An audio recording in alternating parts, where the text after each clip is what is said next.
Hello, welcome back to the Pacific Crest Trail. It's a beautiful day, August 3rd, about 10 o'clock. We've already made it over 7 miles. Whoop whoop, cruising along. Took an early morning and we're hitting it hard today. If you're new here, my name is Suzanne. I'm the writer and photographer for the blog Barking and Barkers, and we are documenting our pet-friendly journey north along the PCT. Here's Chloe Rue and Seth and Freyja in the lead. We're in a burn area in Washington, as you can tell right now. I am still on Seth's phone. My phone is waiting for me in our next town. I'm so excited to have a new phone. All is going great. So we ended the day a little bit early yesterday. I'm not sure if it was the trail magic or just one of those days where we were just going slow, but we were making horrible time. It was like flashbacks to the snow where a half mile took like 30 hours. Not really, but it felt that way. So it's like the longest 3 miles I've ever done was between yesterday and the snow.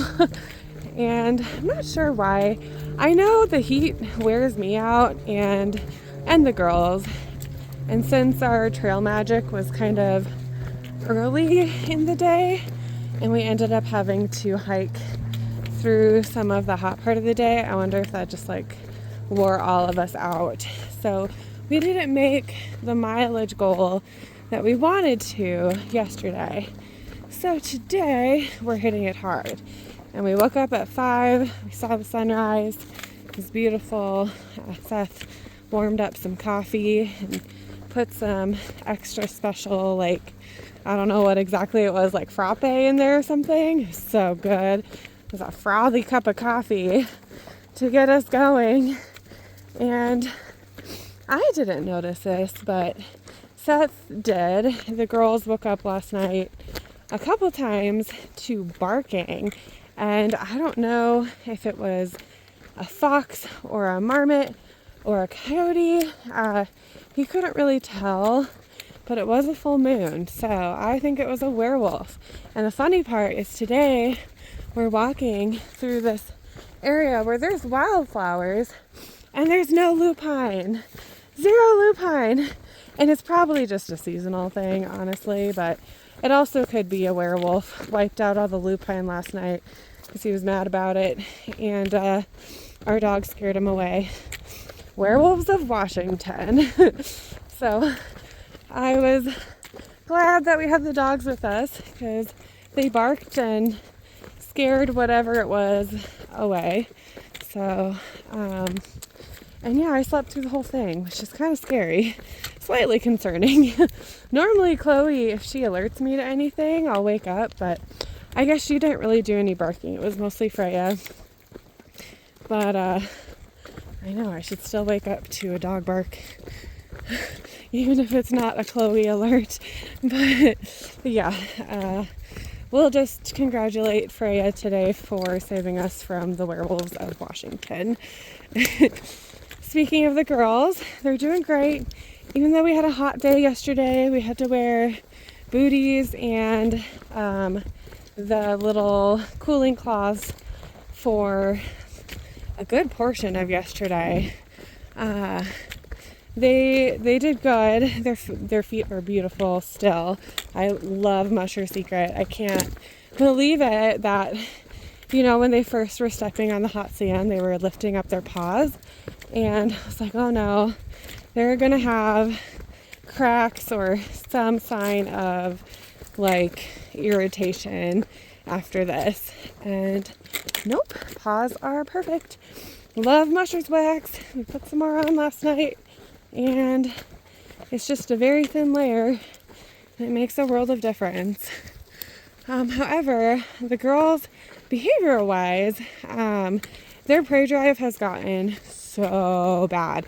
And I don't know what it is. Like, if it's because they're on a leash most of the day, so they're not allowed to chase the squirrels, chipmunks, deer, all of that. Because before, I would say, it's not that long ago, Chloe was training on a long leash, and we would practice recalls, and she would come back every time, or ignore or leave it when we're scheduling. She ignores that it keeps going, and I just don't know what the deal is on the PCT. It might just be like the hyperstimulation, that there's so many animals, or like so many new smells, so many new environments, and maybe it's mixed with them being tired, because we have our 0 day was in Trout Lake, and we don't have another one planned until Leavenworth. And before this, we were taking it pretty slow and doing 00s and 000s. So I think maybe they're tired. But it was pretty bad this morning. Chloe almost pulled me off the edge of a ridge toward a deer. And I lost my temper a little bit, and I felt really bad. But it's a learning experience. Dogs don't learn from you yelling at them, or pulling them or scolding them. I did make her walk behind me really up until we got water. So it was about 4 miles that she was stuck behind me because I was so upset. But I have no idea how we can help them with it. I've tried doing some positive reinforcement where Chloe just walking like this every couple minutes, I would give her a treat. I thought about increasing the treat reward using peanut butter, and if she looks at something without chasing it, giving her some peanut butter. But every time she looked at something, she would chase it, so that didn't work. And I'm kind of stuck on this one. So if you're like that, just gotta smell. That time it wasn't off at the edge of a cliff, though. That's fine. I don't care if she smells things in this environment or pulls or whatever. It's when we're on the edge of a cliff and it's rocky, she sees a deer, she loses her mind. That's where it gets dangerous. And I had lost my balance, and she could easily could have pulled me right down the edge of the ridge. She was halfway down it, she was running full bore halfway down it.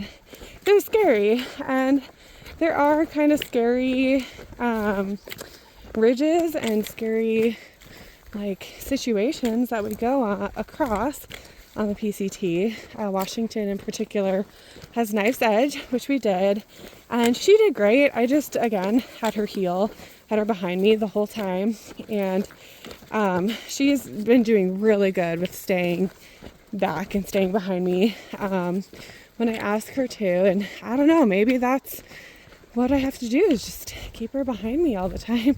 But she does get kind of frustrated, and then I feel bad.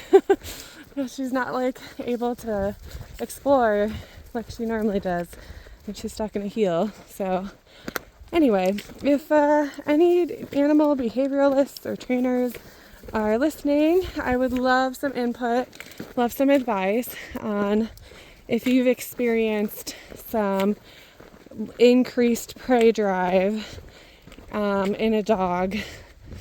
I don't know very many dogs who've done this many miles on the through hiking trail, but if you do know of any dogs, maybe Iditarod dogs or endurance dogs, what is your advice for decreasing prey drive, turning me into the reward instead of the squirrel? That's the main thing that we're concerned about behaviorally. She has gotten really good at walking past dogs and people. I mean, she's normally good at people. Freyja has gotten really good at walking past people. And yesterday we had what we called Muggle Pass, where there were so many muggles walking along. And us witch and wizard and dogs, familiars, we were like, a little overwhelmed. I felt a little overwhelmed. But they did awesome. And the dogs ignored the people unless they had permission to say hi. And there was another dog, and Chloe waltzed right past, barely even noticed it. It's like, yes, this is going so great.